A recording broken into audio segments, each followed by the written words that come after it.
I got good news and bad news for this episode of Durarara X2. On one hand, the animators clearly returned to work after last week's disastrous installment. But now it seems that the character designers are on their day off because everybody look off model. Stretchy limbs, awkward faces, deformed body parts, they're all here. Now I know that the climax of the novel that is currently being adapted is actually pretty action heavy, so it's obvious that the studio is being stingy now in order to save resources and time for the final reel, which by judging from what is happening right now, is shaping out to be an all war. The Dollars, Rokuro's biker gang, and even the Yakuza are all on the move and they're clearly on collision course. Let's begin with the Dollars and Mikado. After being warned by Isaiah that you will have to choose between taking full leadership of the Dollars or stepping aside, and now having received an offer of power from the shady Ova, Mikado is seriously considering taking the gang leader route.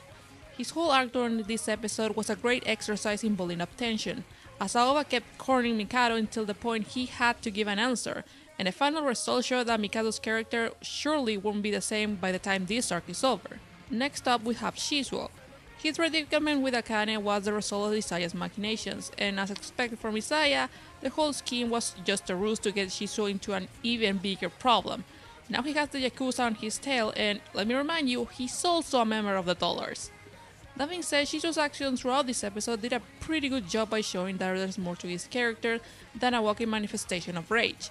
His behavior in front of Akane proved that he does care for the impression that he might leave on the poor child if he goes all out, and his decision to escape the Yakuza reinforces the fact that he won't start aggression unless he has a reason.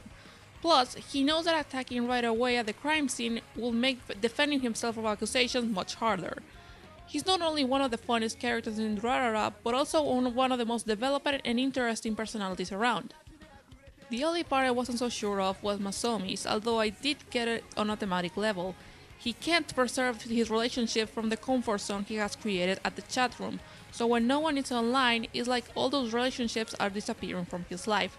This obviously points out to a future confrontation between him and Mikado, but the story doesn't give any lead on how Masomi could enter the main plot at this point.